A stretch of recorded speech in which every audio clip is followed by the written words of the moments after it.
Assalamualaikum warahmatullahi wabarakatuh. Selamat datang di kelas online IPA. Belajar kembali bersama Ibu. Apa kabar semuanya? Siap untuk belajar hari ini? Mari kita mulai. Bismillahirrahmanirrahim. Hari ini kita akan belajar tentang gerak benda dan makhluk hidup. Nah, pada materi ini, tujuan pembelajarannya yang pertama, Ibu mengharapkan kalian bisa mendeskripsikan konsep gerak, kemudian menganalisis perbedaan antara kelajuan dan kecepatan, serta menghitung jarak perpindahan kelajuan dan kecepatan. Nah, untuk gerak sendiri, materinya meliputi gerak benda, gaya, hukum Newton, gerak pada manusia, gerak pada hewan, gerak pada tumbuhan. Tapi sebelumnya, apa sih itu gerak? Di sini ada konsep mengatakan bahwa gerak merupakan perubahan posisi suatu benda terhadap titik acuan. Nah, masih bingung kan? Pahami konsep gerak? Coba kalian lakukan aktivitas berikut. 1. Letakkan suatu benda, misalkan gelas, di dekat tempat kamu berada saat ini. Boleh di meja atau dimanapun. Benda ini kita anggap sebagai titik acuan. Kemudian bawalah sebuah buku, lalu berjalan 3 langkah ke depan. Nah, dilihat apakah ada perubahan posisi kamu terhadap gelas. Kalau ya, berarti kamu bergerak terhadap gelas. Kemudian lihat lagi, apakah ada perubahan posisi kamu terhadap buku. Apabila tidak, posisi kamu terhadap buku dikatakan tetap. Dijelasnya, kita bisa lihat video berikut ini. Di situ ada pohon dan ada mobil. Anggap pohon merupakan titik acuan dan mobil bergerak meninggalkan titik acuan.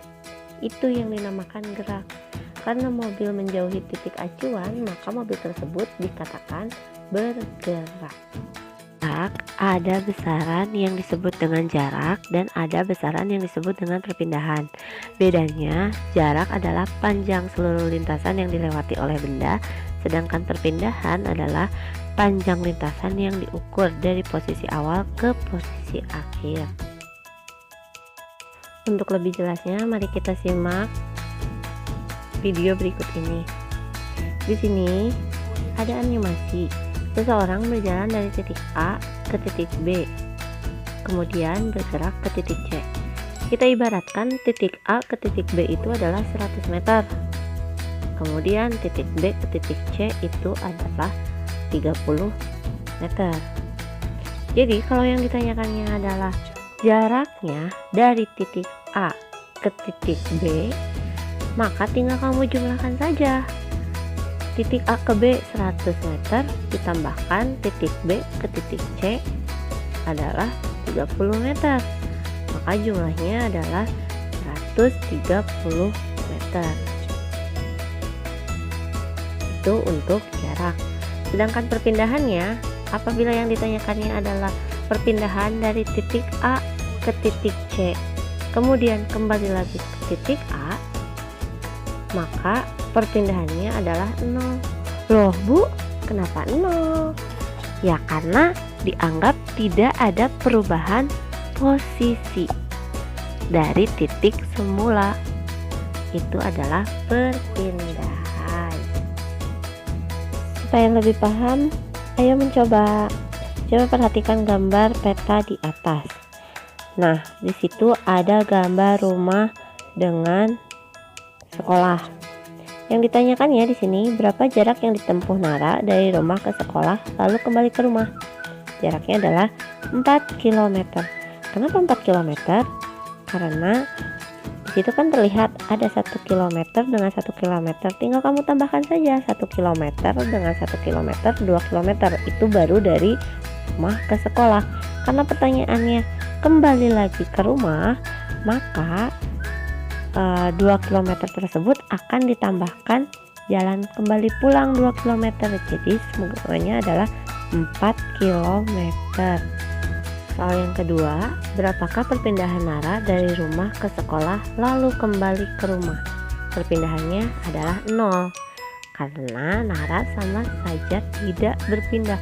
Karena titik awalnya di rumah, kembali lagi ke rumah, maka dianggap tidak ada perpindahan. Sudah paham semuanya? Kalau sudah paham, kita lanjutkan. Dalam gerak juga selain ada jarak dan ada perpindahan, ada juga kelajuan dan ada kecepatan.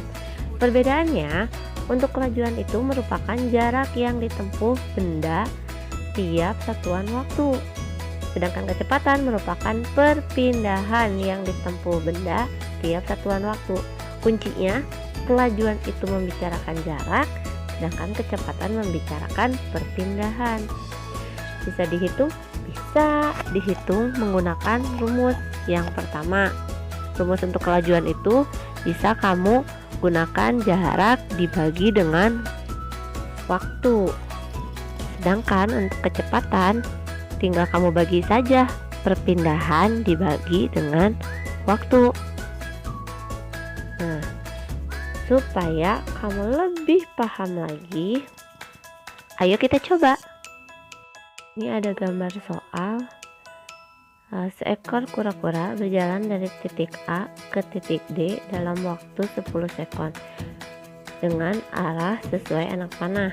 Karena ibu tidak menggambarkan anak panahnya, kita ibaratkan saja berjalannya searah jarum jam. Berarti dari A ke titik B ke titik C, kemudian terakhir ke titik D.